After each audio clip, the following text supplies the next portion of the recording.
verdade. Não tem como você se declarar do lado de Cristo e mesmo assim viver em harmonia com o mundo. Viver em amizade com as coisas dessa terra. Sempre estranhas. Pessoas que tentam relativizar e que tentam se emanar com o mundo. Então, nós não somos assim. Uma vez que se declara do céu, nós estamos em guerra contra o mundo. Mas lembre-se, não é contra as pessoas. Isso aqui é importante ressaltar, senão alguém pode dizer, então nós estamos em guerra com as pessoas também, nós viramos inimigos das pessoas. Não. Em guerra com o mundo quer dizer em guerra com as coisas desse mundo, e não com as pessoas desse mundo. Nós devemos resgatá-las, tratá-las com amor, porque Jesus morreu pelas pessoas, não foi pelas coisas. Jesus não morreu para salvar a natureza, Jesus não morreu para salvar os animais, Jesus não morreu para salvar o dinheiro das pessoas, Jesus morreu para salvar as pessoas.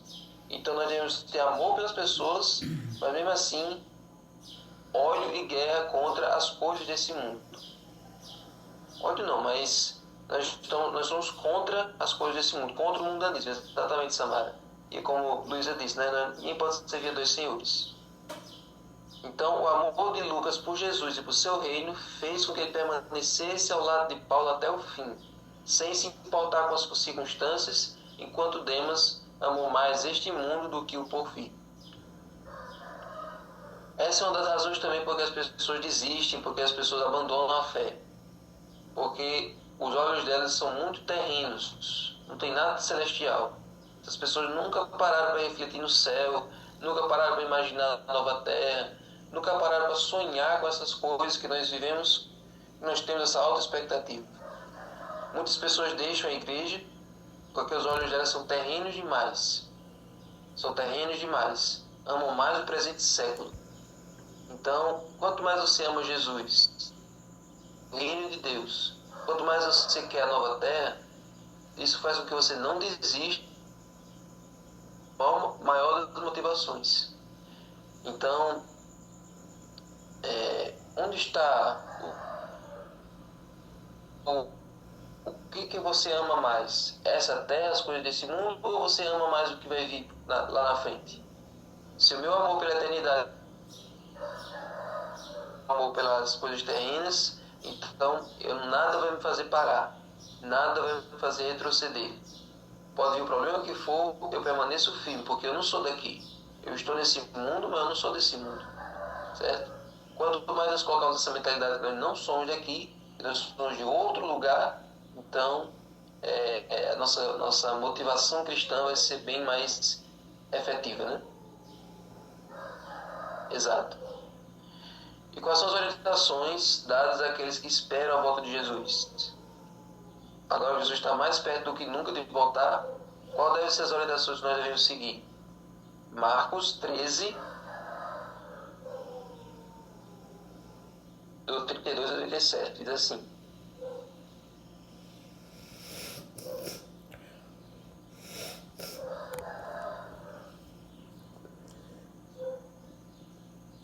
mas a respeito daquele dia ou hora ninguém sabe, nem os anjos no céu, nem o Filho, senão o Pai. Estejam de sobreaviso e vigiem, porque vocês não sabem quando será o tempo. Então vocês sabem porque Jesus escolheu não dizer o dia e a hora. Nesse momento aqui ele preferiu não saber, porque senão se ele soubesse e não quisesse dizer, seria, né? Então ele preferiu não saber. Mas depois que Jesus voltou para o céu, Jesus ficou sabendo, só que mesmo assim ele não nos revela hoje qual é o dia e a hora. Por quê? Porque senão, se Jesus voltasse em 2060, não faria sentido a gente buscar ele agora, né? Muitas pessoas deixariam de buscar ele só quando estivesse mais perto. Quer dizer, faria sentido buscar ele o tempo todo, mas a maioria das pessoas deixaria de buscar ele só quando faltasse uns 10 anos antes. Uns 10 anos para chegar na data. Então, ele quer que a gente se prepare como se ele voltasse hoje. Até porque se eu morrer hoje, Jesus volta para mim. Porque eu vou acordar já lá no dia, entendeu? Então, é importante que você esteja preparado, que você esteja com a sua vida organizada, que você esteja com a sua salvação garantida hoje. Porque se você morrer hoje, para você morrer basta você estar vivo. Ninguém sabe se você vai ter um infarto hoje, ninguém sabe se vai ser atropelado, ninguém sabe se vai morrer numa bala perdida, né? A morte é uma coisa que pode acontecer com qualquer um. Então, quando você morre do lado certo, Jesus volta para você. Então, depois nós devemos vigiar e orar. Então, é como um homem que, ausentando-se do país, deixa sua casa, dá ordem aos seus servos e a cada um a sua obrigação, e ao porteiro ordena que vigie. Portanto, vigie, porque você não sabe quando virá o dono da casa. Se é à tarde, se é à meia-noite, se é ao cantar do galo, se pela manhã, para que, vindo ele inesperadamente, não encontre vocês dormindo. O que porém, diga a vocês, diga a todos: vigiem. Então, nós somos esses servos que ele deixou a casa sob nossa conta. Então, nós devemos vigiar, manter alertas, devemos manter as nossas lâmpadas acesas, como diz a palavra das virgens. Esse é o nosso dever. A casa é o mundo. Nós temos que zelar por esse mundo, não só para o meio ambiente, mas principalmente pelas pessoas. Devemos manter nossa obra em atividade, nós devemos manter a nossa chama acesa, porque o noivo vai vir numa hora que ninguém espera. Lembre-se que na parábola das virgens, as nécias e as prudentes dormiram. Né? Não foi só as nécias que dormiram, as prudentes também dormiram. Vai chegar um momento que você acha que a igreja está prestes a cair, que não tem nada de... não tem ninguém mais vivo, não tem ninguém mais buscando. Só que as pessoas que estão buscando desde hoje, e já estão recebendo o batismo do Espírito Santo desde hoje, nesse momento do sono, elas já vão ter aquele azeite à parte, elas já vão ter o conhecimento necessário, já vão ter entregue a vida a Deus. Então, quando sair o alto clamor, essas que estão preparadas é que vão proclamar. E as que estão despreparadas, essas vão tentar correr atrás, mas vai ser tarde demais. Certo? Tito 2, 11 a 14. Tito 2 e 11 a 14 diz assim: porque a graça de Deus se manifestou, trazendo salvação a todos. Ela nos educa para que, renegadas a impiedade e as paixões mundanas, vivamos nesse mundo de forma sensata, justa e piedosa, aguardando a bendita esperança e a manifestação da glória do nosso grande Deus e Salvador Jesus Cristo. Ele deu a si mesmo por nós, a fim de nos remir de toda iniquidade e purificar para si mesmo um povo exclusivamente seu, dedicado à prática das boas obras. Então aqui diz que a graça é que nos educa. A graça nos educa. E ela faz com que a gente renegue o mundo. Uma vez que você permite que a graça de Deus transforme você, então o mundo perde a graça para você. O céu passa a se tornar interessante e o mundo desinteressante. A graça faz essa inversão de valores e faz com que a nossa expectativa já não seja mais com eventos terrenos. A nossa maior expectativa agora é a volta de Jesus. Então a graça tem esse poder todo, porque a graça é o sangue de Jesus. Então, 2 Pedro 3, 10 a 14. Diz assim: porém o dia do Senhor virá como ladrão. Naquele dia os céus passarão com grande estrondo, ou estrepitoso estrondo, como diz a outra versão. E os elementos desfarão abrasados ou pelo fogo. Também a terra e as obras que nela existem desaparecerão. Uma vez que tudo será assim desfeito, vocês devem ser pessoas que vivem de maneira santa e piedosa, esperando e apressando a vinda do dia de Deus. Por causa desse dia, os céus incendiados serão desfeitos e os elementos se derreterão pelo calor. Nós, porém, segundo a sua promessa, esperamos novos céus e nova terra, nos quais habita a justiça.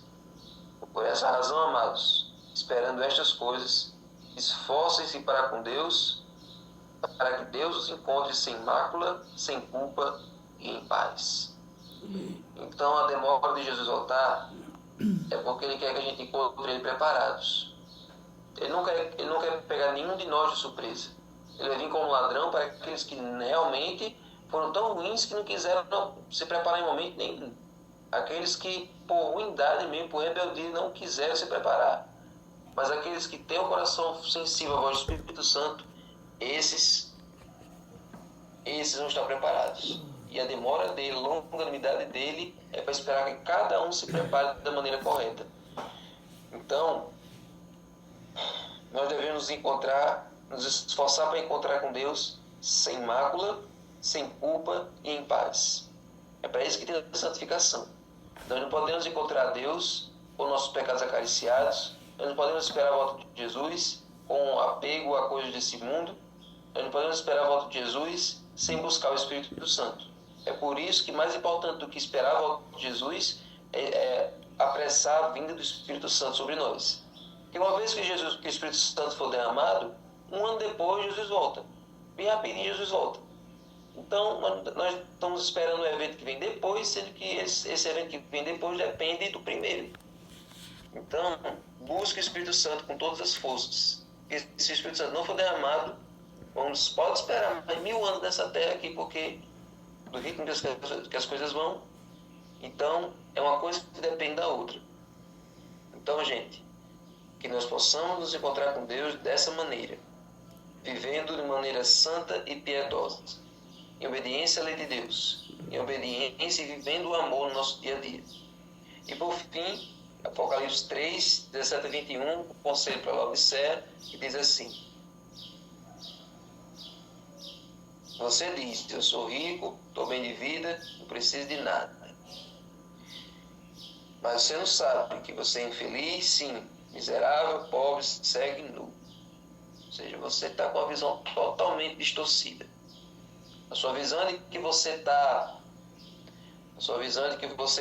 no auge, que você está perfeito, que você não tem nada demais a melhorar, certo? Porque tem pessoas que realmente acham isso, e estão num nível que não precisa melhorar, não precisa de Jesus.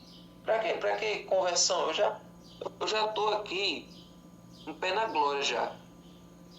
Então, a igreja de Laodiceia, que é a igreja nos dias, é a igreja que se acha perfeita, é a igreja que não acha, que não precisa de conversão. A cruz para elas é só para quem é de fora. A cruz é só para as pessoas de fora. Elas na igreja não precisam mais mudar nada. Já mudaram uma vez, hoje não precisam mais mudar nada. Então, por isso que eles se acham tão autossuficientes. Então, Jesus diz, olha, vocês não têm roupa, vocês não têm olhos, vocês não têm dinheiro, vocês são pobres, miseráveis, cegos e nus. O caráter de vocês não vale nada.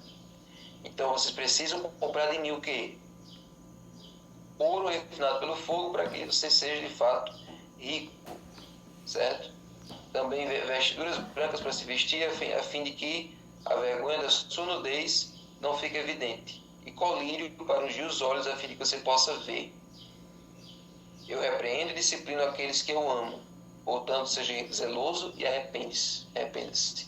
Jesus só fala grosso, Jesus só fala sério com aqueles que ele ama. Ou seja, isso que ele está dizendo não é porque ele odeia Laodiceia, ele ama muito Laodiceia. Por isso que ele quer ver a igreja de Laodiceia melhor. Por isso que ele está à porta e bate. Se alguém ouvir a voz dele, abrir a porta, ele entrará em sua casa, será com ele e ele com essa pessoa. Ao vencedor, darei o direito de sentar-se comigo no meu trono, assim como também eu venci e me sentei com meu Pai no seu trono. Então, essa é a promessa que Deus faz para aquele que for vencedor da igreja de Laodiceia. Sentar com ele junto do trono de Deus. Então, gente, ouro refinado pelo fogo é uma fé aprovada nas tentações. Vestiduras brancas são um caráter renovado. E o colírio, para ungir os olhos, é o colírio do Espírito Santo, para clarear nossa mente. Então, Jesus fala para nós que nós devemos vigiar e orar. E nós devemos primeiro nos arrepender dos pecados e abrir o coração para que Deus possa morar e assumir o controle da nossa vida. Peça a Jesus esses 3 remédios. Ele já fez o diagnóstico da sua doença. Agora é dever seu ir atrás da farmácia divina e comprar esses 3 remédios. Esse ouro refinado pelo fogo, as vestes brancas e o colírio do Espírito Santo para ungir os seus olhos, para que você possa discernir as coisas espirituais e também a sua situação espiritual. Amém? Amém. Senhor Deus, muito obrigado, Senhor, pela lição de hoje. Obrigado, Senhor, porque o Senhor olha para a nossa situação e diz exatamente o que a gente precisa. O Senhor não quer voltar e nos pegar de surpresa. O Senhor quer que nós estejamos já preparados para subir. Então, Senhor, fica conosco, Ajuda-nos a cumprir, Senhor, os teus planos em nossa vida. Em nome de Jesus. E abençoe tudo livre agora, em nome de Jesus. Amém. Amém. Arrocha o socorro.